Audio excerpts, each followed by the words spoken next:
제1회 전국 동시조합장 선거가 이틀 앞으로 다가오면서 과열과 혼탁 양상을 보이고 있습니다. 비방과 고소가 난무하면서 지역 주민들의 감정 싸움으로 번지고 있습니다. 제주도의회가 추경 예산안 심사를 시작했습니다. 제주도가 민생 예산이라며 편성한 예산도 무더기로 다시 삭감했습니다. 폐업한 조선소에 폐기물이 불법으로 매립돼 자치경찰이 수사에 나섰습니다. 인체에 치명적인 영향을 미치는 1급 오염물질도 발견됐습니다. 제주에서 열리고 있는 국제 전기자동차 엑스포에 첨단 기술을 이용한 다양한 충전기들이 선보여 눈길을 끌고 있습니다.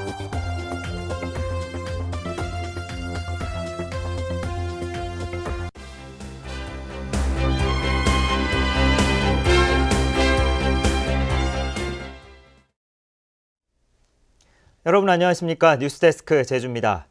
전국 동시 조합장 선거가 막바지로 접어들면서 과열과 혼탁 양상으로 치닫고 있습니다. 일부 조합에서는 이른바 살생부와 부동산 투기 의혹 등을 둘러싸고 고소가 잇따르면서 심각한 선거 후유증까지 우려되고 있습니다. 이소현 기자가 보도합니다. 서귀포시 지역 농협조합장 선거에 출마한 A씨는 최근 상대 후보인 B씨를 허위사실 유포 혐의로 경찰에 고소했습니다. 자신이 당선되면 농협 간부 5명을 정리해고시키려고 이른바 살생부를 작성했다는 소문을 B씨가 퍼뜨렸다는 겁니다. 너무 억울하죠. 이렇게 자기네 남편을 살생부에 올랐으니까 나도 이제 뭐 낙선운동에 동참을 하겠다. 그렇게 해서 그 간부 직원 보고 그가 곧 진술을 해주겠느냐. 그래서 진술을 하겠다 해서 바로 서귀포경찰서에.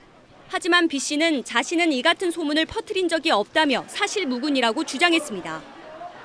A씨가 지난번 선거에서도 똑같은 주장으로 자신을 공격했다며 명예훼손 혐의로 맞고소하겠다는 입장입니다.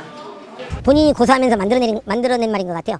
왜냐하면 단체에서 뭐 선거 기간 동안 격려 방문차 갔을 때 그 자리에서도 본인 입으로 이야기했던 걸로 그렇게 압니다. 증인이 있습니다. 서귀포시 지역의 또 다른 조합장 후보도 상대 후보 지지자가 자신이 부동산 투기로 돈을 벌었다는 허위 사실을 유포했다며 경찰에 고소한 상황. 이처럼 격전 지역을 중심으로 고소 고발이 난무하면서 지역 주민들의 감정 싸움으로 번지고 있습니다. 선거 때는 다 원수되는 거야. 그게 한 동네 수협당 들어가니까 하나는 자우도 평생 원수지 봐야 돼. 문동원들끼리도 안 보여. 전국 동시조합장 선거와 관련해 지금까지 선관위에 적발된 불법 선거운동은 21건. 이 가운데 8건은 검찰과 경찰이 수사에 착수해 무더기 당선 무효 사태로 이어질 가능성도 있습니다. 특히 선관위는 과열과 혼탁 지역에 추가 인력을 투입해 금품 제공 행위 등 막바지 선거운동 단속에 집중하고 있습니다. MBC 뉴스 이소연입니다. 제주도가 제출한 추경 예산안이 제주도의회 상임위원회를 통과했습니다. 1,634억 원 가운데 152억 원이 삭감됐는데 국비 보조 사업 예산과 응급 민생 예산을 놓고 공방이 벌어지기도 했습니다. 현재훈 기자가 보도합니다. 제주도가 제출한 추경 예산안은 1,636억 원. 갈치를 전략식품으로 육성하기 위한 갈치 블루어리 사업이 도마에 올랐습니다. 이미 실패한 사업으로 평가돼 예산이 삭감됐는데도 국비 보조 사업이라는 이유로 제2 요구에 이어 추경에 다시 편성한 것은 문제가 있다는 겁니다. 국비를 반영하고 와서 매칭을 해줘서 예산을 성립해서 보냈더니 이 모양 이 꼴이 나더라. 그래서 우리 의회에서는 당연히 의회 권한으로서 제어할 수 있는 것이다. 분명하게 삭감할 수 있는 것이라는 걸 얘기하는 거예요. 제주도는 사업단을 재구성해 추진하면 타당성이 있다며 물러서지 않았습니다. 국가가 우리가 그 보조금 예산 내실을 했으면은 당연히 지방자치제, 집행부를 포함한 의회도 당연히 그에 대해서는 그 같이 이제 의무를 부담해야 되는 게 아닌가. 농가 자율 방침에 어긋나는 감귤원 간벌 사업에 대한 예산 지원과 미등록 선과장에 대한 선과기 교체 예산도 문제가 됐습니다. 저희들이 2분의 1 간벌 사업을 전액 삭감해서 놔둘 테니까 추경할 때 이 사업 전화 안 하세요.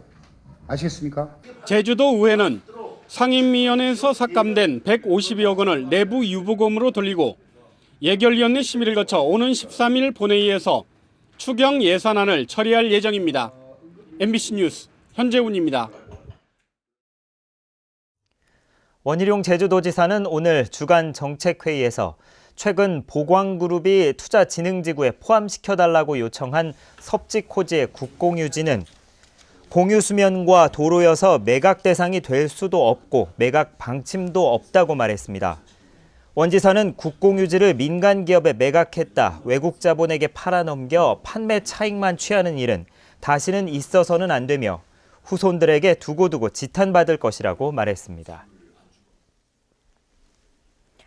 폐업한 조선소 마당에 산업 폐기물이 불법 매립된 것으로 드러났습니다.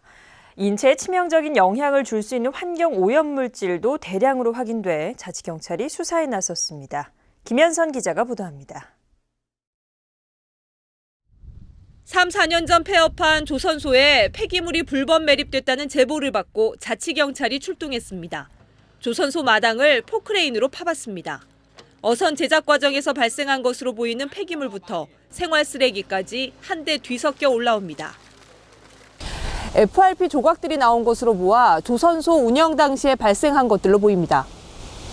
유리섬유 강화 플라스틱인 FRP는 미세한 분진이 호흡기나 피부 질환을 일으키고 자연 상태에서는 분해되지 않는 1급 환경오염 물질입니다. 생산 연도가 2002년으로 적힌 공업용 코팅제도 나왔습니다. 땅 위에 있던 거를 같이 묻었을 수도 있고 원래 묻어진 상태로 오래 방치돼 있을 수도 있는데 폐기물 자체는 좀 오래된 것 같이 보이는데 이게 안에 들어간 시기는 정확히 좀 추측이 좀 어렵습니다. 최근 건축자재를 쌓아두려고 폐업한 조선소를 빌렸다는 남성은 불법 매립된 폐기물이 있는지 몰랐다고 주장합니다. 여기가 지금 상당히 지저분해지니까 지저분한 거는 정리하는 작업이었지, 많은 폐기물이 3월 2일서부터 계속해서 나갔걸랑요. 뭐 영수증도 있고, 업체들 한 것들이 있는데 그걸 할 이유가 없었죠. 자치경찰은 누가 폐기물을 묻었는지 밝혀내기 위해 현재 임차인은 물론 과거 조선소를 운영했던 업자들과 토지주들도 조사하기로 했습니다. MBC 뉴스 김현선입니다. 제주해양수산관리단은 무사증으로 입국한 뒤 다른 지방으로 무단 이탈하려 한 중국인 36살 원모 씨와 이를 도운 운전기사 41살 부모 씨 등 2명을 붙잡아 조사하고 있습니다. 원 씨는 오늘 낮 12시 반쯤 제주항에서 승합차 지붕의 캐리어에 숨어 완도행 여객선에 타려다 항만보안요원에게 적발됐습니다. 제주해양수산관리단은 지난 2011년부터 화로차와 덮개차 등에서 무단 이탈자 98명을 적발했습니다. 제주 동부경찰서는 사업 투자금 명목으로 받은 수억 원을 가로챈 혐의로 중국인 43살 신모 씨를 구속했습니다. 경찰에 따르면 신 씨는 지난해 11월 46살 김모 씨에게 중국에서 웨딩 사업을 하면 큰 돈을 벌 수 있다며 접근해 9차례에 걸쳐 3억여 원을 받은 뒤 국내 카지노에서 도박 자금으로 탕진한 혐의를 받고 있습니다. 전기차를 타고 싶어도 충전하는 번거로움 때문에 망설이는 분들 많으실 텐데요. 휴대용 충전기를 비롯한 새로운 충전 기술들이 선보여서 눈길을 끌고 있습니다. 박주연 기자가 보도합니다.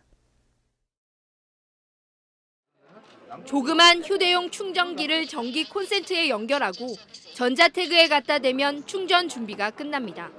승인되었습니다. 차량과 연결하여 주세요. 충전이 끝나면 전기 사용량이 표시되고 요금을 청구하는 문자 메시지를 휴대폰에 발송합니다.